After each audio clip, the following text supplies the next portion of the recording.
Inilah kita lagi berada di air terjun Dorolen, di mana dia begitu indah air terjunnya dan mempesona.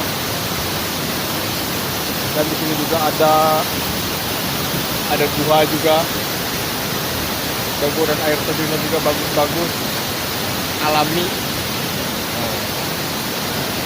Alami, bagus, murni, jernih air terjun. Indah lah di sini kalau buat foto prewedding.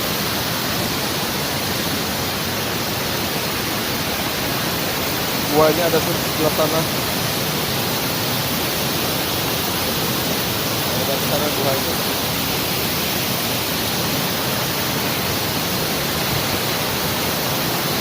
Itulah bagus sekali air terjun.